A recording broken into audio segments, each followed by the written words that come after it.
Bonjour à tous et à toutes, bienvenue. Bonjour à tous. Ravie de vous accueillir aujourd'hui pour parler d'un sujet d'actualité, le burn-out. On est en pleine semaine de la santé mentale. C'est l'occasion d'évoquer ce sujet d'actualité. On va laisser quelques minutes aux personnes pour se connecter. On sera ensemble pendant 1 heure, donc de 11h30 à 12h30. Et il y aura donc un temps de 15 minutes de questions en fin de présentation. Donc vous pourriez tout au long de la présentation poser vos questions dans le chat. Le temps que tout le monde arrive, je propose qu'on puisse se présenter rapidement, Morgane. Oui, bien sûr. Eh bien, pour commencer, donc, je m'appelle Morgane Véry, je suis ravie d'être avec vous aujourd'hui et donc je suis responsable de compte et référente burn-out pour les collaborateurs du groupe JLO. Je te laisse la parole, Alexandre. De mon côté, Alexandre Fache, psychologue de formation, psychologue clinicien, et également coordinateur en prévention tertiaire au sein du groupe JLO. Donc, je suis en lien régulier avec des organisations, des équipes et des collaborateurs qui évoquent notamment parfois des sujets relatifs à la charge et au burn-out. On va continuer à laisser quelques minutes aux personnes pour arriver et le temps que cela se fasse, on vous propose de répondre à une question introductive. Avez-vous connaissance aujourd'hui dans votre entourage, pro ou perso, d'une personne qui serait en situation de burn-out? À quoi vous l'avez décelé, à quel signe vous l'avez repéré? Ça nous donnera un petit peu de matière sur laquelle on pourra revenir derrière. N'hésitez pas donc à partager dans le chat la réponse à cette question. Merci.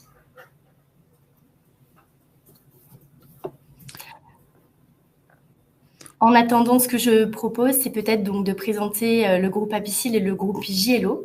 Donc, le groupe Apicil, c'est un acteur majeur de la protection sociale qui agit dans le domaine de la santé, de la prévoyance, de la retraite et de l'épargne. Le groupe JLO, donc on est un cabinet de conseil RH, expert sur les thématiques qualité de vie et conditions de travail depuis 2005. Et donc, on accompagne les entreprises à l'amélioration de la QVCT. Il faut savoir que nous avons intégré depuis juin 2024 le groupe Apicil. Donc, nous sommes filiales du groupe Apicil avec l'objectif donc de renforcer son offre de services aux employeurs et aux salariés, donc notamment sur le volet de la santé au travail. Donc, le webinaire va s'articuler autour de 3 temps majeurs. Le premier, ça va être comprendre les mécanismes et les facteurs de risque du burn-out. Le second, ça sera de prévenir son apparition en identifiant des signes avant-coureurs. Et enfin, sur la troisième partie, c'est comment se remettre durablement grâce à des repères concrets et des outils pratiques. On commence à avoir quelques réponses. Alors, j'espère qu'en parallèle, les sujets de son sont en train d'être réglés. Normalement, vous devriez nous entendre clairement. On peut voir que Alexia mentionne un parent, donc plutôt cadre personnel, c'est intéressant déjà. Également la distinction entre l'épuisement professionnel, mais pas en burn-out. Donc voilà, ça sera un point intéressant sur lequel on pourra revenir, comment on distingue un petit peu les deux, de quoi on parle concrètement. Également une collègue dentiste. Donc là, c'est intéressant par rapport au secteur d'activité. Élise qui mentionne que sa propre situation d'un burn-out qu'elle n'a pas vu venir, avec le côté rechute, ça aussi c'est intéressant, la perspective que parfois on peut retomber dedans derrière. Stéphanie qui mentionne également un burn-out fin 2023 avec les signes. Donc voilà, de quoi on parle en termes de signes. Merci Emmanuel pour la confirmation du son, c'est rassurant. Et Anne-Claire qui mentionne plusieurs personnes en burn-out. Déjà parmi les participants aujourd'hui, on voit que c'est pas anodin, il y a déjà des personnes qui l'ont repéré, soit pour eux-mêmes, soit pour des proches ou des collègues. Donc on est bien sur quelque chose qui est assez présent. Je pense qu'on va pouvoir avancer, Morgane. J'ai pas davantage de réponses pour l'instant. Eh bien, merci pour vos réponses. Je vous propose effectivement de commencer par la première partie, donc comprendre le burn-out. De quoi parle-t-on quand on parle de burn-out? Donc aujourd'hui, il n'existe pas de consensus sur la définition du burn-out. On distingue 3 grands regards qui vont être complémentaires entre la psychologie, le médical et l'institutionnel. Donc la Haute Autorité de Santé, elle va parler d'un syndrome, c'est-à-dire d'un ensemble de symptômes traduisant une réponse pathologique à un stress professionnel chronique. Elle parle d'épuisement physique, émotionnel et mental qui résulte d'un investissement prolongé dans des situations de travail exigeantes sur le plan émotionnel. On voit à travers cette définition que c'est un processus progressif lié à un investissement prolongé dans un contexte de travail. Quant à l'OMS, elle parle d'un stress chronique au travail non géré avec succès. Le burn-out est un syndrome résultant d'un stress chronique au travail qui n'a pas été géré avec succès. Cette formule peut interroger et elle peut laisser penser que la responsabilité repose sur l'individu, alors que les causes sont souvent organisationnelles. Et on a enfin Santé publique France qui parle d'un syndrome à 3 dimensions. La première dimension, ça va être l'épuisement émotionnel, fatigue intense, perte d'énergie, mais également la dépersonnalisation, attitude de détaché ou attitude cynique envers le travail ou les autres. Enfin, une baisse de sentiment d'accomplissement personnel, l'impression d'être inefficace ou bien la perte de sens. Cette approche, elle va mettre l'accent sur le fait que le burn-out n'est pas qu'un problème individuel, mais bien le symptôme d'un dysfonctionnement collectif. Je me permets également d'ajouter une définition de Marie Peset qui a créé le réseau Souffrance au travail et qui parle d'une rencontre finalement entre un individu avec sa personnalité, son rapport au travail, ses valeurs, son perfectionnisme et son besoin de reconnaissance, et un environnement de travail, un environnement professionnel, avec sa charge, ses contraintes, ses injonctions contradictoires, ses manques de ressources, etc., etc. Quand ces 2 dimensions se désalignent finalement, quand les efforts fournis ne sont plus compensés par du soutien, de la reconnaissance, alors le corps et le psychisme craquent. Là, vous voyez bien qu'on a des définitions qui sont différentes, mais pour autant, on va retrouver à chaque fois un trait commun. À chaque fois, il y aura un caractère d'épuisement, de stress qui vient en réaction à un environnement. Et on retrouve à chaque fois un impact aussi sur différentes sphères de la vie, le côté santé, le côté environnement et social. Donc, on a un petit peu déjà là, à travers ces définitions-là, une vision assez globale des causes, des conséquences du burn-out. On va pouvoir voir... Vas-y, Morgane. Ces différentes définitions nous permettent de comprendre finalement la complexité de ce phénomène et de ce processus. Alors, je vous propose de passer à la reconnaissance du burn-out. Aujourd'hui, le burn-out n'est pas reconnu comme une maladie professionnelle au sens strict. En effet, elle ne figure absolument sur aucun tableau de maladie professionnelle contenu dans le droit de la sécurité sociale. Qu'est-ce que ça signifie et qu'est-ce que ça entraîne? Les médecins ne peuvent pas établir ou prescrire des arrêts au titre du burn-out. Ils ont l'obligation de contourner cette loi et d'indiquer un état de stress aigu ou bien un trouble anxio-dépressif. Ce qui rend d'autant plus difficile la quantification réelle des cas de burn-out en France aujourd'hui. Il existe cependant une possibilité d'engager une procédure de reconnaissance de maladie à caractère professionnel. C'est une procédure de reconnaissance de maladie hors tableau. Et pour cela, on va devoir réunir deux conditions qui doivent être cumulatives. Premièrement, de prouver le lien direct et essentiel entre la pathologie et le travail. Et deuxièmement, avoir des conséquences et des séquelles suffisamment importantes qui peuvent faire l'objet d'une incapacité permanente partielle d'au moins 25%, évaluée par un médecin expert. Le dossier sera alors étudié au C2RMP, qui est le comité régional de reconnaissance des maladies professionnelles, qui est composé de médecins experts, qui va permettre d'évaluer le lien de causalité entre la maladie, les séquelles et l'activité professionnelle. Vous pouvez vous demander et vous questionner quel est l'intérêt d'une telle reconnaissance. Il va être triple.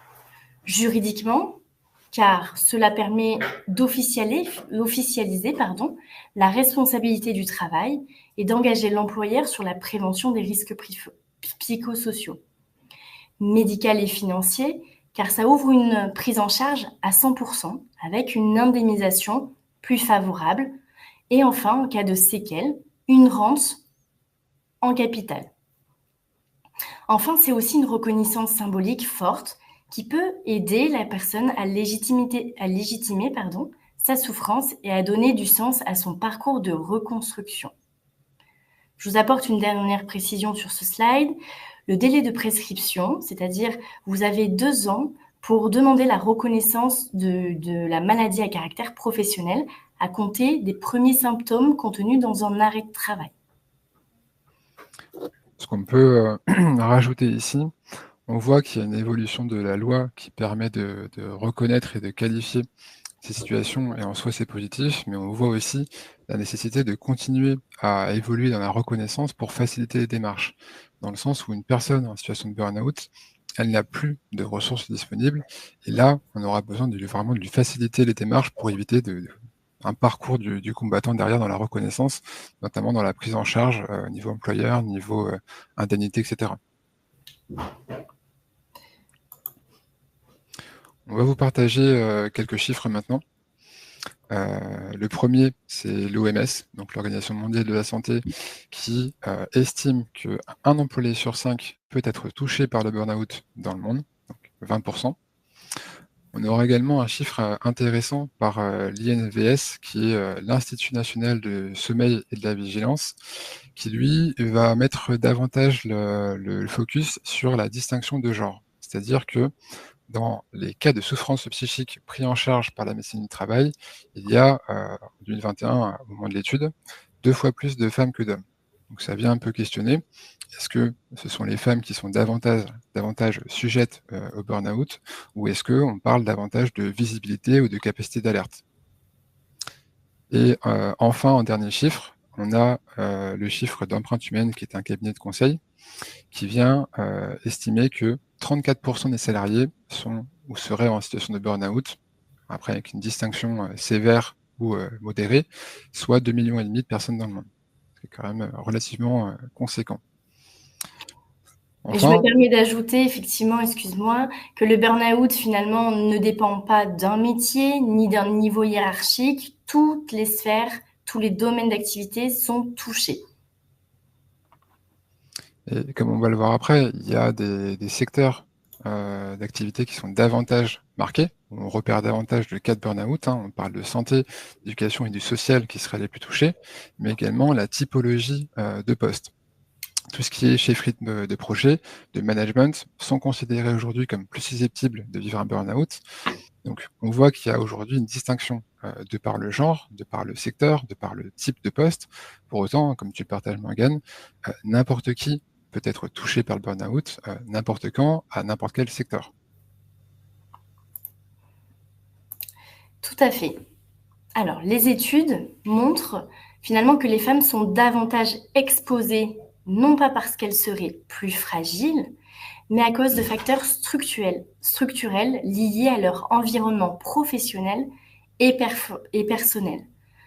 Donc, tout d'abord, au niveau des conditions d'emploi, les femmes occupent souvent des postes marqués par des inégalités professionnelles, salaire, évolution, reconnaissance, une répartition du temps plus morcelée avec des temps partiels subis, des horaires rigides, et enfin moins de latitude décisionnelle, c'est-à-dire moins d'autonomie dans l'organisation du travail.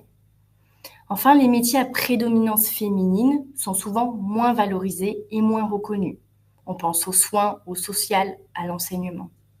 Tous ces facteurs-là créent un terrain finalement propice à la surcharge émotionnelle et à la perte de sens. On a quelques questions en parallèle de tes propos, Morgane. Mhm. Question de Vanessa qui s'interroge sur le nombre de reconnaissances de burn-out à titre de maladie pro par an. En France, on est à peu près entre 400 et 600 cas reconnus par an, malgré une hausse importante des troubles psychosociaux. Donc, vous voyez il y a un delta entre ce qu'on reconnaît comme maladie pro et le nombre de burn-out. Donc, ça vient encore questionner sur la reconnaissance aujourd'hui qui est faite. Bien sûr. On La a également reconnaissance est des, très difficile et c'est un parcours du combattant qui est aussi assez long. On a également des propos de Patricia et Jenna qui viennent questionner la différence de genre entre les hommes et les femmes. Et ça rejoint un petit peu ce que tu viens de partager. Au niveau de la charge mentale, effectivement, on n'est pas sur un niveau similaire entre hommes et femmes. Donc ça vient participer effectivement à un cas potentiel de burn-out.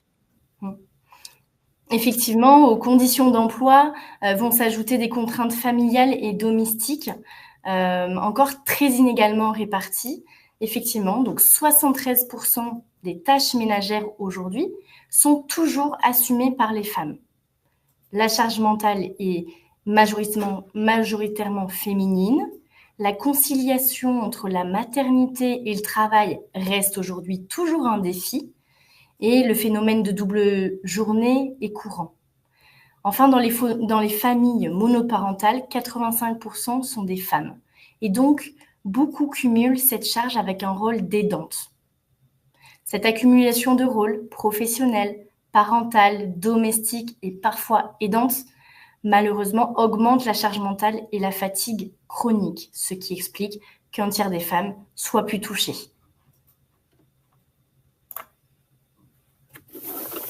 On va parler maintenant des différentes phases du burn-out. On a essayé un petit peu de décortiquer. En premier lieu, on va avoir la phase d'engagement. Donc, on imagine une situation de travail normale, adaptée, épanouissante, où le salarié trouve du plaisir au travail, il y a un sentiment d'efficacité, et donc globalement en état de bien-être.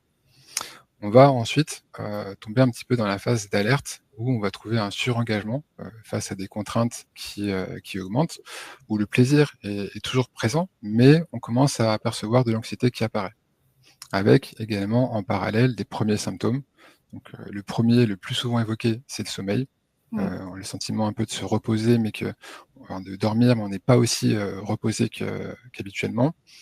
Potentiellement également des troubles digestifs et dermatologiques. On sait que le corps, enfin l'esprit, a la capacité d'influer, de somatiser sur le corps.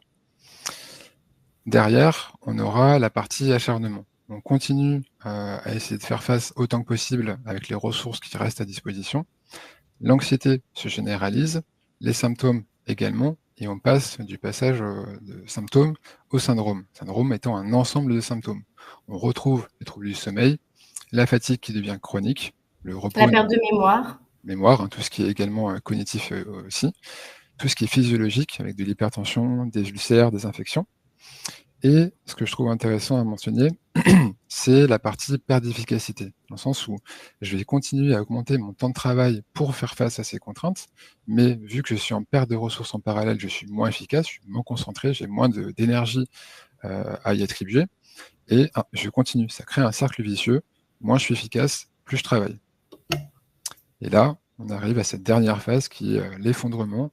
On a épuisé toutes les ressources de la personne, je parle de ressources physiques comme mentales, et on atteint un stade d'épuisement émotionnel, physique et psychique.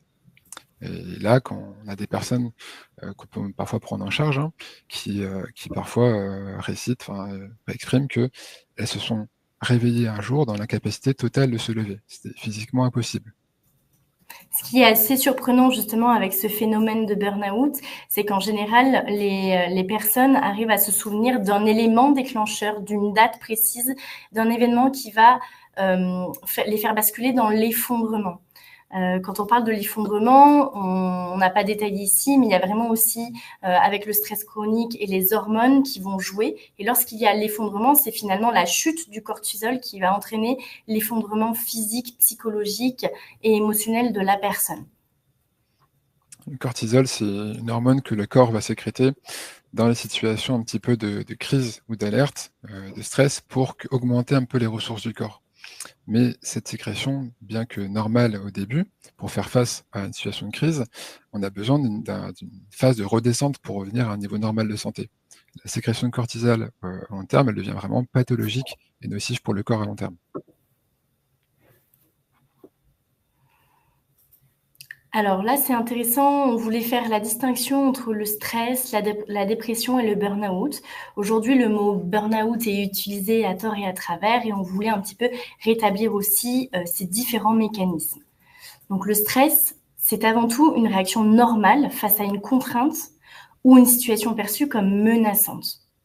Il résulte d'un déséquilibre entre les exigences de la situation et les ressources disponibles pour y faire face.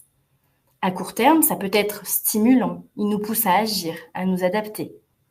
Mais lorsqu'il devient chronique, sans période de récupération, il use l'organisme et peut conduire à un burn-out. La dépression, quant à elle, est une maladie psychique. Elle est intrinsèque à la personne et n'est pas forcément liée au travail. Elle peut avoir des origines multiples, biologiques, psychologiques, personnelles, et elle s'installe progressivement, souvent sans cause unique. C'est souvent un trouble de l'humeur qui nécessite une prise en charge médicale et psychothérapeutique. On a une perte d'envie et d'isolement. Le burn-out, lui, est une réponse à des contraintes extérieures à l'individu. C'est donc une pathologie de l'adaptation. La personne ne parvient plus à faire face à la surcharge émotionnelle, à la surcharge du travail, etc., etc. Il y a une atteinte au rapport du travail, perte de sens, désengagement, effondrement de l'énergie. Et dans ses formes les plus sévères, le burn-out peut entraîner une conséquence sur la dépression. Merci Karine, en parallèle dans le chat pour votre commentaire. Effectivement, de la même manière où parfois chaque année on peut observer une saisonnalité dans l'apparition des troubles et dans l'apparition de la charge, on aura cette même saisonnalité dans la vie à des niveaux, à des étapes clés. Notamment, comme vous le mentionnez, la maternité chez les jeunes femmes, qui va occasionner un changement de paradigme important à beaucoup d'endroits, qui va impacter la charge mentale comme à la maison, et tout ce qui est équilibre pro et perso. Et on retrouvera ce même changement de paradigme à la période de la ménopause. Et je voudrais aussi ajouter une distinction entre la fatigue, le surmenage et le burn-out. La fatigue, elle peut se récupérer avec des phases de repos. Le surmenage, lui, ça va être une surcharge passagère, un pic d'activité, mais il est temporaire. Les phases de repos permettent la récupération. Le burn-out, c'est lorsque les phases de repos ne permettent plus au corps de récupérer. Malgré les repos, la fatigue persiste parce que le processus est beaucoup plus long. On vous fait un rapide focus sur la distinction entre le burn-out et la dépression, qui sont parfois un petit peu confondus. Notamment au niveau de l'apparition du trouble, où le burn-out vient vraiment en réaction par rapport à des contraintes de l'environnement, là où la dépression a un caractère plus progressif et intrinsèque à l'individu. Pareil par rapport au retrait social. Le retrait social dans le burn-out, il est sélectif, le plus souvent dirigé vers le monde du travail, on va s'en retirer, tout en maintenant des relations tout dans le cadre personnel, à l'inverse de la dépression où le retrait social est généralisé sans distinction pro comme perso. Donc vous verrez, il y a beaucoup de choses qui sont communes, mais si on devait faire un lien, parce que les deux sont quand même corrélés, ça serait plutôt cause et conséquence. La dépression peut être une conséquence du burn-out. C'est pas systématique, mais voilà un petit peu le lien logique qu'on pourrait faire. Vous aurez le plaisir de retrouver donc ce tableau puisque le livrable vous sera distribué par la suite. Derrière, quand on parle un petit peu des conséquences, on va les retrouver dans différentes sphères chez l'individu. La première, c'est au niveau émotionnel. Donc, de manière assez générale, vous retrouverez la personne qui est plus irritable, plus à fleur de peau, plus sensible que d'habitude. Également au niveau cognitif, je pense que c'est un des premiers symptômes qu'on peut déceler, où on aura des troubles de l'attention et de la concentration. mais également au niveau motivationnel. On peut avoir un désengagement, une baisse de motivation, une dévalorisation. Et vous voyez bien comment toutes ces dimensions sont un petit peu corrélées. La dévalorisation vient au fait qu'on travaille, mais on se sent de moins en moins efficace. Donc derrière, il y a il y a une atteinte sur l'estime de soi. Vous retrouverez également des atteintes au niveau comportemental et interpersonnel. On l'a mentionné juste avant, le retrait social, c'est un impact sur les relations. Pareil pour le comportement agressif, qu'on peut mettre en lien avec l'aspect émotionnel, tout ce qui est hostilité à l'égard des collègues, de manière générale, un changement de comportement par rapport à d'habitude. Et puis enfin, tout ce qui est atteinte vraiment physique, par exemple l'asthénie, qui est une fatigue importante que la personne ressent même alors qu'elle se repose, tout ce qui est trouble du sommeil, maux de tête, troubles digestifs. Donc ce slide est vraiment important et ce qu'il faut bien retenir, c'est que lorsqu'il y a plusieurs de ces signes qui sont combinés sur la durée, ça doit vous alerter pour soi-même ou pour un collègue. Il faut savoir que les personnes qui traversent un burn-out, elles ont le cerveau et le corps qui est complètement dissocié. Et il y a l'importance aussi du déni. Elles peuvent ne pas avoir conscience de l'ensemble de ces troubles. Donc c'est important d'avoir cet œil de sentinelle et de pouvoir faire cet autodiagnostic avec ce slide. C'est un slide intéressant dans le sens où vous pouvez presque en fait faire votre propre autodiagnostic sur aujourd'hui, comment je me sens, quelle case je coche, parce que une case de manière isolée, c'est pas quelque chose de significatif en soi, mais cocher plusieurs cases à plusieurs endroits, là, ça peut être un premier niveau d'alerte. Il y a également Sabine dans le chat qui questionne sur les terrains propices. Et là, effectivement, on l'a vu que le burn-out vient en réaction à l'environnement, puis que deux personnes différentes ne vont pas forcément réagir de la même manière à un même environnement. Et donc, dès qu'on parle de vulnérabilité individuelle ou de terrain de vulnérabilité, on va parler de tout ce qui est personnalité un petit peu anxieuse ou névrotique, d'antécédents de dépression, de faible estime de soi ou une volonté un petit peu d'être perfectionniste. Toutes ces types de personnalités peuvent être un terrain de vulnérabilité pour développer un burn-out. Tout à fait. Et donc, l'importance de détecter les signaux avant-coureurs pour permettre finalement l'effondrement d'arriver. Plus on va être en phase de résistance, plus la phase de résistance va durer, plus vous allez mettre du temps à vous remettre du burn-out. Plus les signaux sont pris en amont, on va pouvoir éviter la phase d'effondrement. Et ça, c'est vraiment très important. On a également Valérie qui mentionne une insomnie avec une fatigue persistante. Donc le côté je me repose mais je suis quand même fatigué, associé à une perte d'intérêt. Donc on voit bien ici qu'on coche différentes sphères dans la catégorie de symptômes. Merci pour vos partages. Ensuite, on va passer sur la deuxième partie, prévenir le burn-out. On a commencé à l'évoquer. D'ailleurs, la transition se fait naturellement entre les différents facteurs à l'origine, les facteurs de risque qu'on peut conjuguer à l'origine du burn-out. On retrouvera des facteurs individuels. Donc, comme on l'a mentionné ici, le vécu propre de la personne, ses traumas potentiellement précédents, sa personnalité, son éducation, qui vont faire que je réagis différemment à un même environnement. On aura également tout ce qui est facteurs sociétaux. Quelle est la culture aujourd'hui dans cette année-là de la société par rapport au travail, comment on valorise l'investissement, quelle vision du travail, mais également, et ce sera un petit peu notre focus ici, tout ce qui est organisationnel.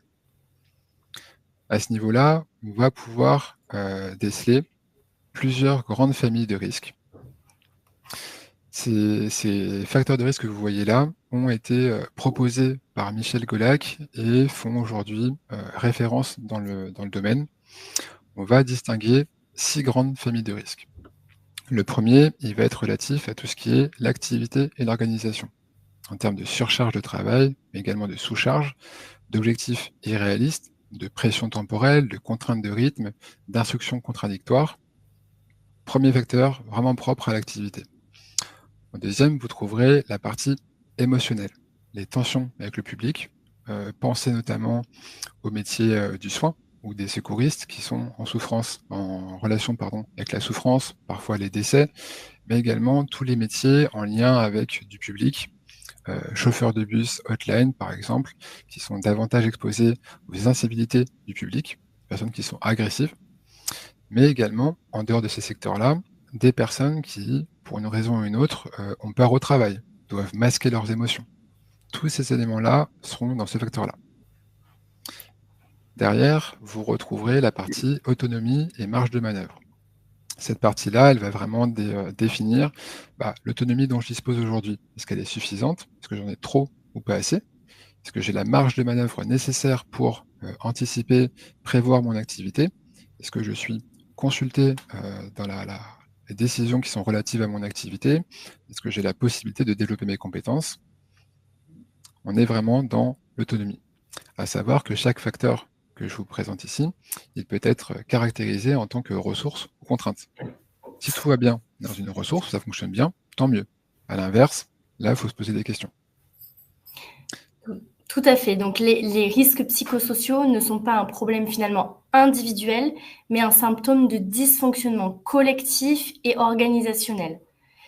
Agir sur les risques psychosociaux, c'est donc préserver finalement la santé des salariés, tout en améliorant la performance globale. Donc, pour poursuivre, on aura derrière tout ce qui est relation de travail. Si tu peux revenir à la slide un petit peu avant.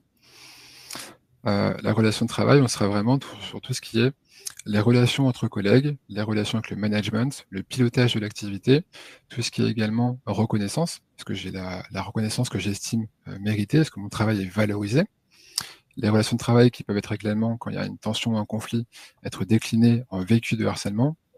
Tout ça, on tombe dans la sphère interpersonnelle au travail. Vous aurez ensuite la partie conflit de valeurs. Là, si on devait l'écrire, on pourrait dire que c'est vraiment propre à tout ce qui est sens au travail. Est-ce que je suis fier du travail que j'effectue? Est-ce que je me sens utile dans mon travail? Est-ce que j'ai la capacité d'exercer dans les règles de l'art ou pas? Et enfin, dernier facteur de risque, tout ce qui est insécurité socio-économique. Si je vous devais vous l'illustrer de manière visible, pensez PSE, pensez réorganisation. Mon poste aujourd'hui est remis en question, je ne sais pas où je serai dans 3 mois ni où. Forcément, ça crée un inconfort et un mal-être. Mais également, en dehors de ces situations particulières, le travail aujourd'hui que j'ai dans les conditions dans lesquelles je travaille n'est plus supportable, n'est plus gérable. Je ne me projette pas continuer à travailler dans ces conditions pendant encore 3 mois. On va aussi être dans une incertitude sur l'avenir.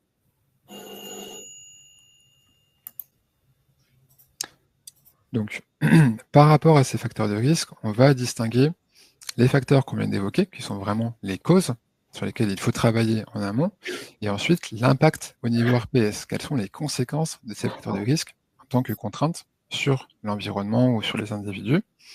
On retrouvera tout ce qui est violence, qu'elle soit externe ou interne. Par exemple, quand je vous parle de harcèlement, c'est caractérisé comme une violence interne. Et on aura également, bien sûr, le stress. On l'a vu, le stress, c'est la perception des contraintes de mon environnement, des tâches que j'ai à fournir et des ressources que j'ai pour y faire face. Le stress, on est tous passés par là à un moment ou à un autre. On a une réunion importante demain, on a des choses à préparer. Le jour même, on a perdu ses clés, on est un petit peu en panique. Le stress monte, le cortisol monte, on mobilise les ressources pour y faire face, et ensuite ça redescend. Tant qu'il est dans ce contexte-là, le stress, c'est ce qu'on appelle un stress adapté. Il n'y a aucun problème avec ça. Mais dès qu'il est chronique et qu'on n'a pas cette période de redescente entre deux phases, là, c'est malsain. Et enfin, on aura du coup les atteintes de ces différents impacts sur soit l'individu, en termes de burn-out, mais également de bore-out, ce qui est un autre sujet à part, de dépression, comme on a pu le voir ensemble, mais également potentiellement de suicide. On a des personnes qui sont tellement désespérées et démunies par rapport à leur situation que l'idéation suicidaire, le fait de mettre fin à ces jours, devient une solution parmi d'autres, devient envisageable.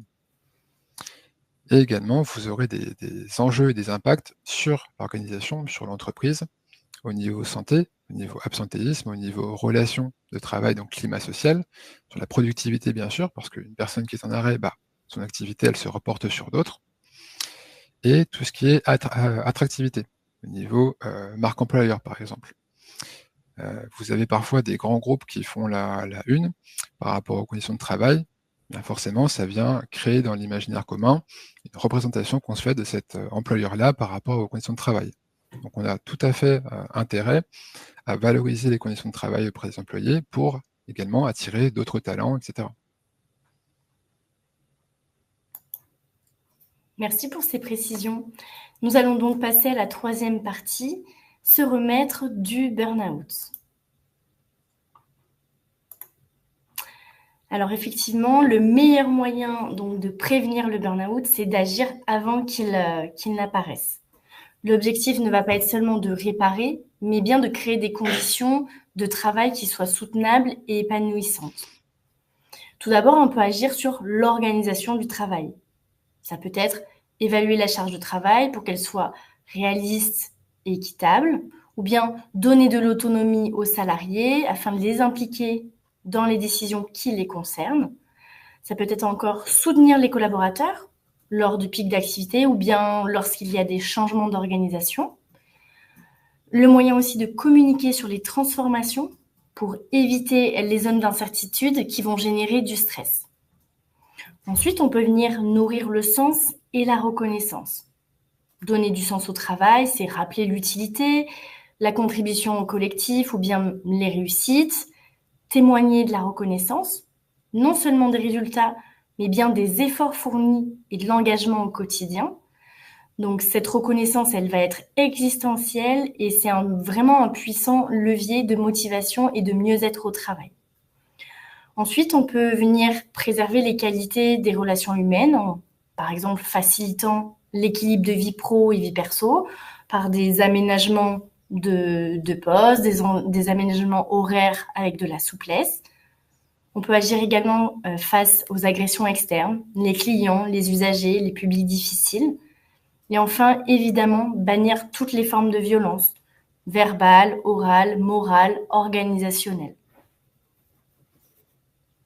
Donc, vous le voyez ici, c'est vraiment un travail de tous les jours. C'est pas en une action ponctuelle qu'on vient tout changer. Et ça rejoint un petit peu le propos partagé par Vanessa que les symptômes s'installent peu à peu. Et ça change pas du jour au lendemain en termes de situation. Donc, on a vraiment le groupe JLO de manière générale vocation à prévenir autant que possible, à pas être uniquement dans le curatif, mais dans la prévention à chaque niveau des facteurs de risque. Et ça passe par chacune des actions que Morgane vous a mis en lumière ici. Un petit focus maintenant sur l'obligation légale de l'employeur. On a dans le Code du travail un article qui dit clairement que l'employeur est responsable de la santé physique et mentale des salariés. Et ça, concrètement, ça passe par trois grands points. La mise en place d'actions de prévention et des risques professionnels, qui passe par ce fameux DU, le document unique d'évaluation des risques professionnels, qui va vraiment décliner chaque unité de travail par type d'activité et pour chaque famille de travail, évaluer les risques auxquels ils sont confrontés en termes de fréquence et de gravité, afin d'ailleurs de prévoir des actions, un plan d'action pour réduire autant que possible ces risques-là. Ça passe par des actions d'information et de formation pour, encore une fois, réduire autant que possible ces risques-là, avec la mise en place d'une organisation et de moyens adaptés. La loi, à ce niveau-là, elle s'est un petit peu assouplie. Avant, on parlait d'obligation de résultat, maintenant on parle de moyens renforcés, dans le sens où, malgré tout ce que l'organisation pourrait mettre en place, il subsistera toujours une part de risque qui est imprévisible ou inévitable. Mais tant que l'employeur prouve qu'il a mis en place tout ce qu'il pouvait, on peut, sa responsabilité ne sera pas mise en cause. Et un petit rappel également que les salariés restent responsables de sa propre sécurité. Ça rejoint le droit de retrait. Si on est confronté à une situation où il y a un risque avéré, un risque imminent pour la santé du salarié, il y a un droit de retrait qui est possible, qu'on peut exercer.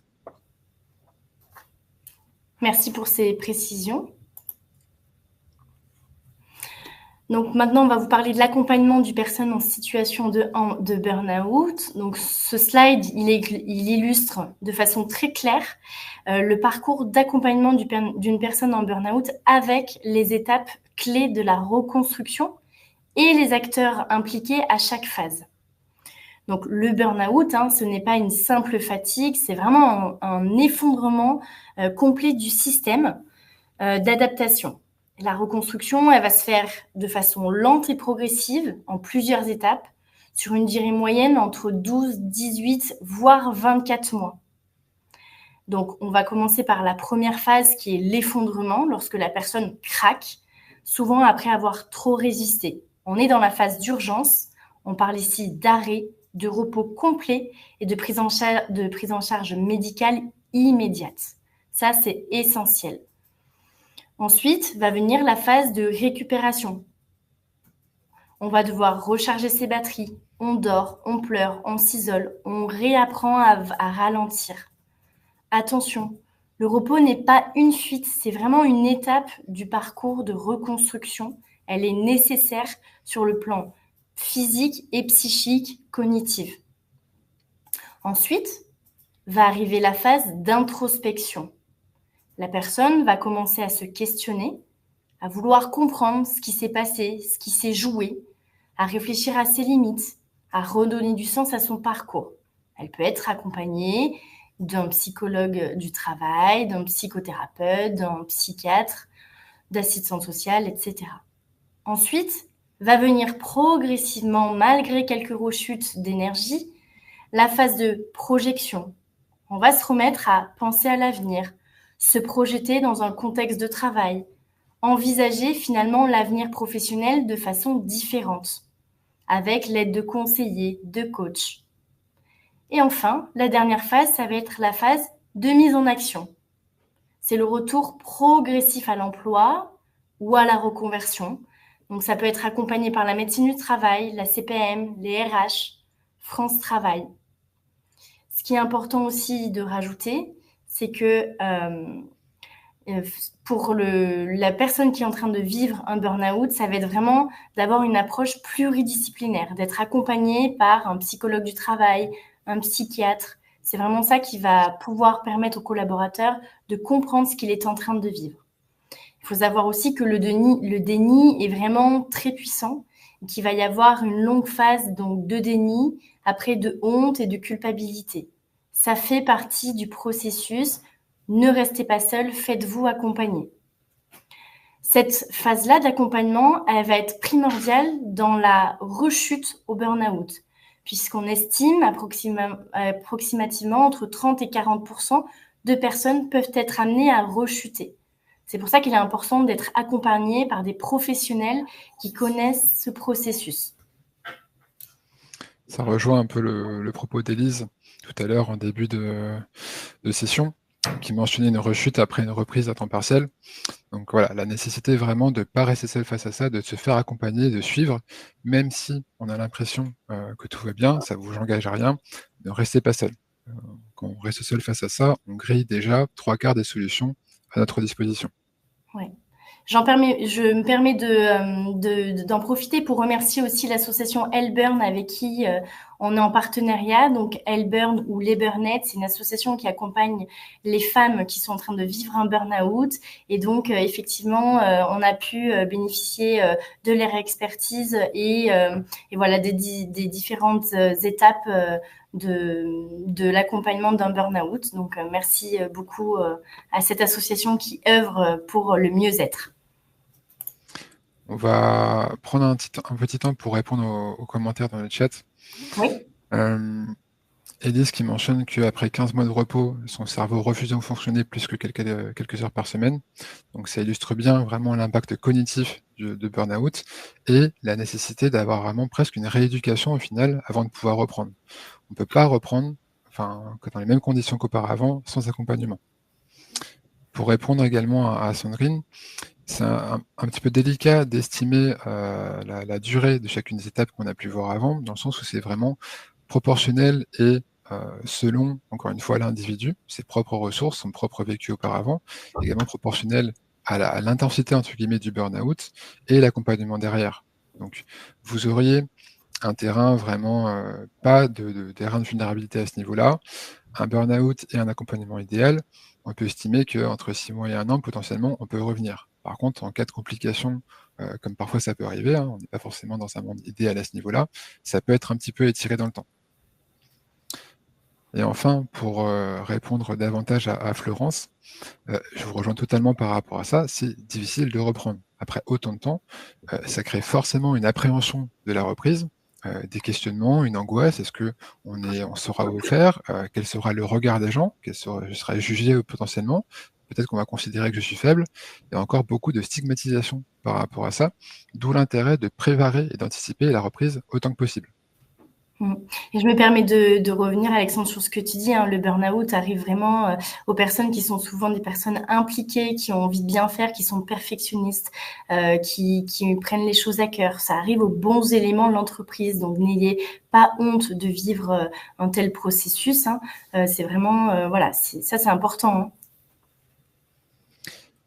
Un petit focus maintenant sur les différents acteurs, comme a commencé à l'introduire Morgane.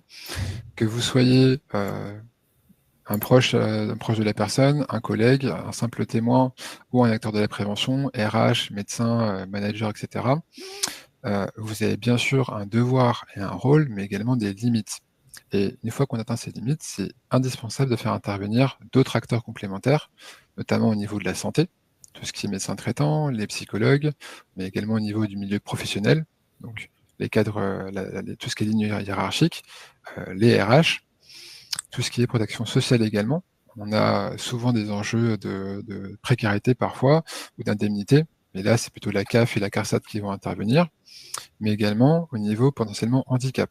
On peut parfois faire reconnaître le burn-out comme un handicap, et ça passera par la MDPH à ce niveau-là.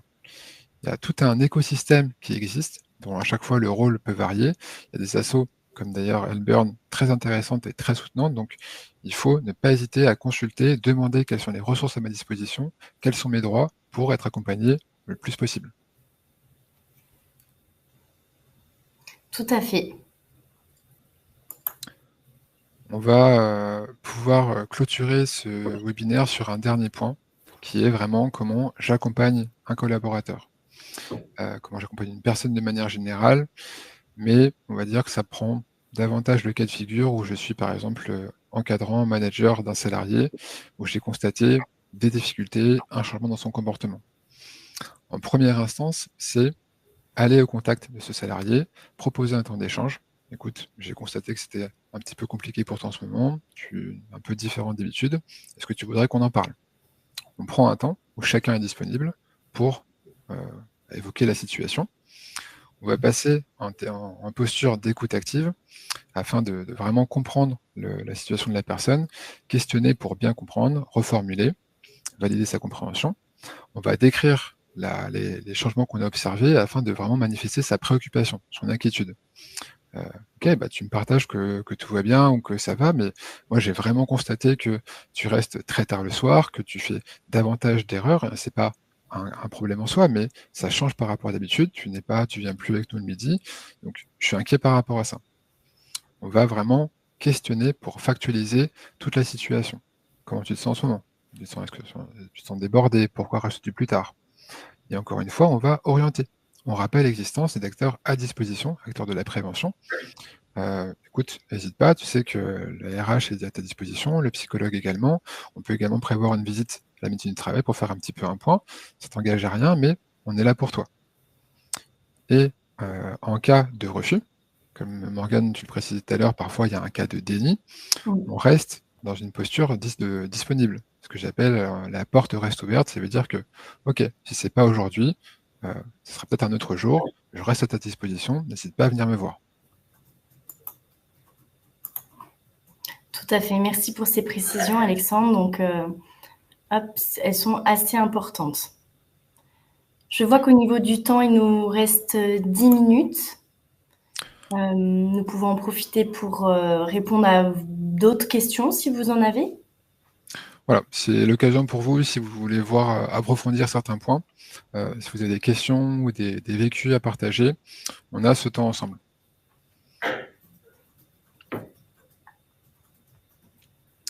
Donc Stéphanie qui mentionne qu'il y a une reprise en mai à temps partiel thérapeutique, un retour terrible car le CE était toujours là et continue son harcèlement moral.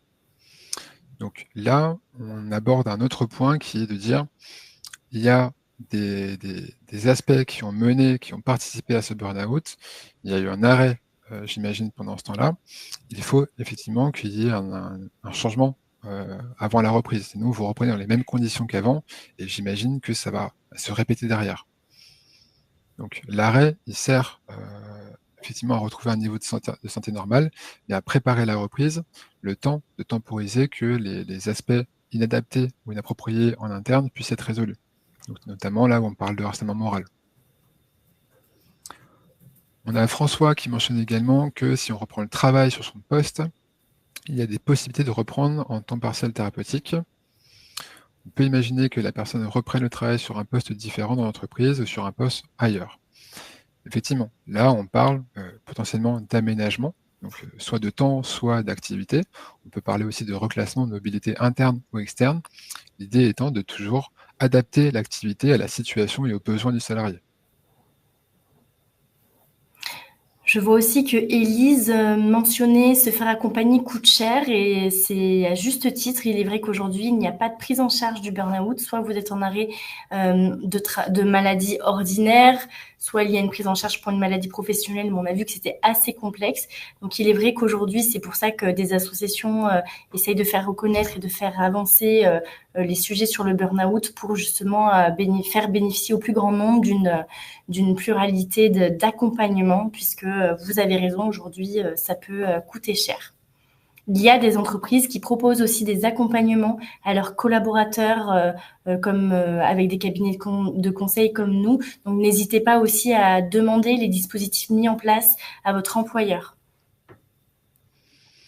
On a Vanessa qui mentionne une possibilité de déni avant un réel effondrement, et quels sont les moyens à notre disposition quand l'employeur n'écoute pas et ne prend pas en compte les alertes.